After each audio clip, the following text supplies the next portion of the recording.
Hello bachcho, let's read the question. The question is a block of mass 1 kilogram lies on the horizontal surface in the truck.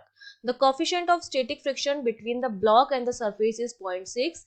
If the acceleration of the truck is 5 meter per second square, then the frictional force acting on the block is. तो उस block पर लगने वाला frictional force कितना होगा ये हमें बताना है. तो की कॉन्सेप्ट में सिंपल सी बात है, फ्रिक्शन का क्वेश्चन है, कुछ ऑब्जेक्ट रखा हुआ है सरफेस पर. तो सबसे पहले तो हम उस ऑब्जेक्ट का क्या बनाएंगे, फ्री बॉडी डायग्राम बनाएंगे.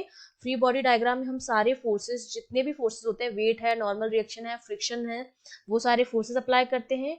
फिर उन फोर्सेस को हम बैलेंस करते हैं by using the Newton second law, जो क्या कहता है एफ इक्वल्स टू मेरा क्या होता है ma होता है. ठीक है, तो सबसे पहले हम क्या बनाएंगे, फ्री बॉडी डायग्राम. ये हम मैंने मान लिया कोई बॉक्स है मेरे पास. ठीक है, वो ट्रक की सरफेस पर रखा हुआ है 1 किलोग्राम का.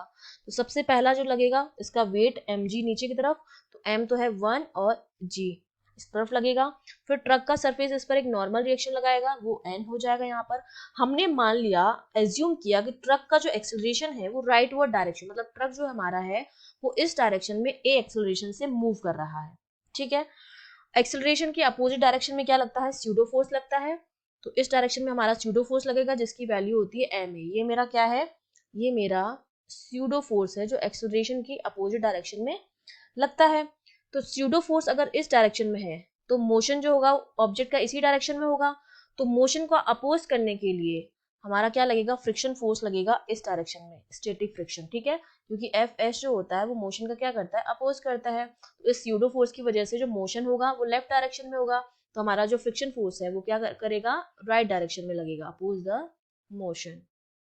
ठीक है, ये हमारा एफ हो गया.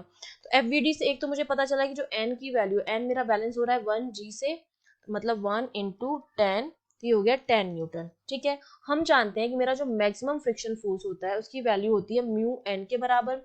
म्यू मुझे कितना दे रखा है, 0.6, एन की वैल्यू कितनी आई है 10, तो ये मेरे पास हो गया है 6 न्यूटन.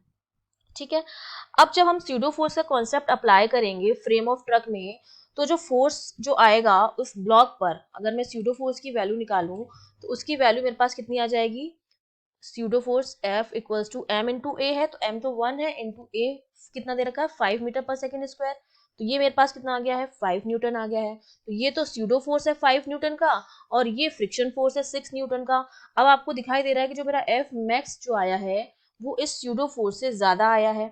मतलब फ्रिक्शन फोर्स जो एक्ट करेगा, और फ्रिक्शन फोर्स जो है वो इस फोर्स स्यूडो फोर्स से ज्यादा नहीं हो सकता है, क्योंकि ज्यादा होगा तो मेरा ऑब्जेक्ट जो है वो मूव नहीं करेगा. ठीक है, इस कंडीशन में वो मूव नहीं करेगा. तो हमारा जो फ्रिक्शन फोर्स होता है वो एडजस्टेबल फोर्स होता है. अगर वो ज्यादा है किसी भी स्यूडो फोर्स से, तो अपने आप को एडजस्ट करके वो उस स्यूडो फोर्स के बराबर लगेगा. तो जो एफ की वैल्यू जो हो जाएगी, एफ मैक्स की, वो स्यूडो फोर्स के बराबर हो जाएगी, जो हमारा कितना है 5 न्यूटन है.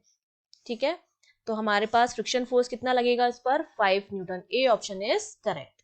I hope you understood well. All the best.